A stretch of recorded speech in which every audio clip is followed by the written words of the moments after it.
C'est sous les coups de 17h45 que le président Félix-Antoine Tshisekedi a été reçu ce mercredi 23 mars au Palais Royal d'Aqaba par Sa Majesté Abdoullah II,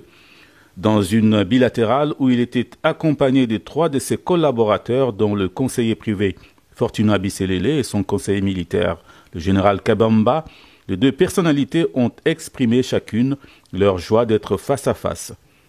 En premier, le président de la République a remercié Sa Majesté Abdoullah de l'avoir invité dans son royaume. Après avoir remercié le roi de Jordanie de l'appui de ses troupes dans les opérations de la MONUSCO visant à sécuriser l'Est de la RDC,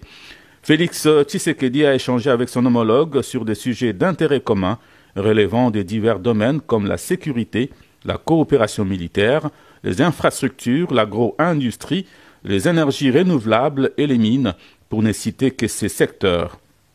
Dans un entretien qui a duré une trentaine de minutes, Sa Majesté le roi de Jordanie s'est dit très satisfait du nouveau départ entre les 2 pays, dont les relations passaient autrefois par des intermédiaires. Abdoullah II s'engage déjà à cette étape à parrainer des missions économiques des 2 pays en vue de renforcer leurs liens.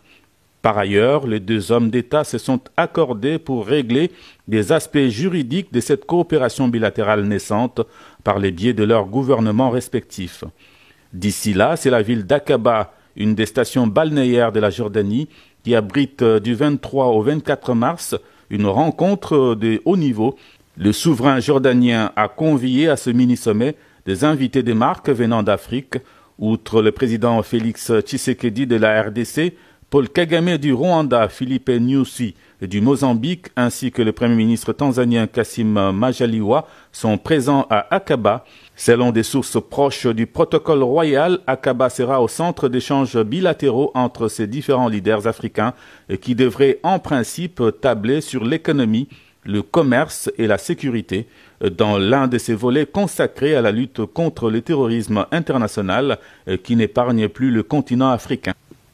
Le président Tshisekedi est arrivé à Aqaba ce mercredi en début d'après-midi, accompagné de la très distinguée première dame en provenance de Dubaï, où il a participé à la journée consacrée à la RDC dans le cadre de l'Expo Dubaï 2020. En début de soirée, le programme prévoyait un dîner privé offert par le roi Abdoullah en l'honneur du président de la République.